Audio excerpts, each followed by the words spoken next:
fiarabanareo ny atindiko any zany dia amonjy an'ilay fivoriam-be fahaenina ao amin'ny fikambanany filohany anteny miera-pirenena amin'ny tany afrikana teny frantsay nahazo fanasana tamin'izany zahay ary amin'ny anaranay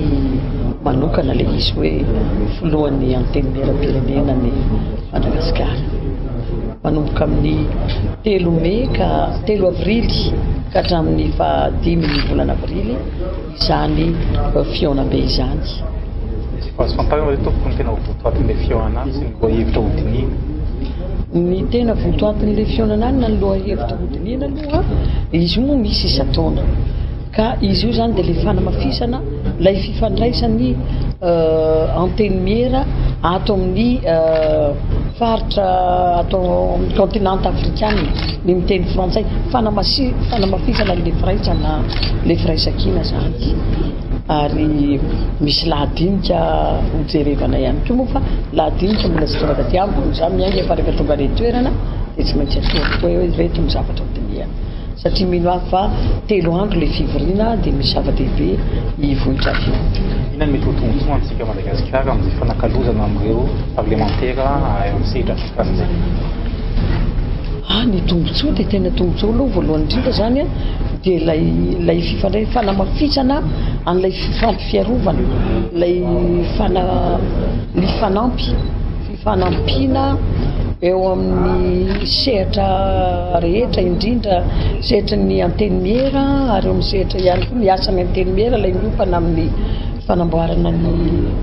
lalàna sy ny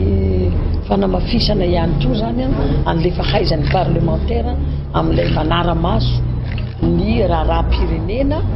ny manara-maso ny raharahan'ny paratanteraka ary koa fanampiana amin'ilay hoe ny fomba mampanao amin'ny apisy ny fiorena ny fitondrana na stabilité zany rehetra zany ary eo koa zany le hoe mifanakalo mifanakalo hevitra dia manao rahalamianana.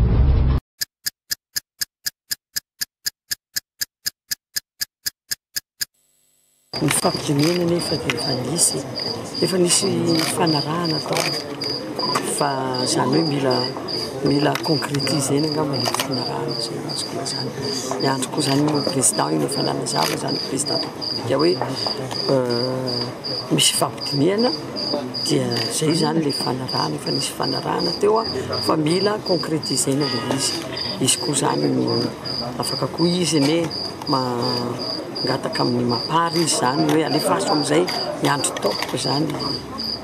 avy aminy.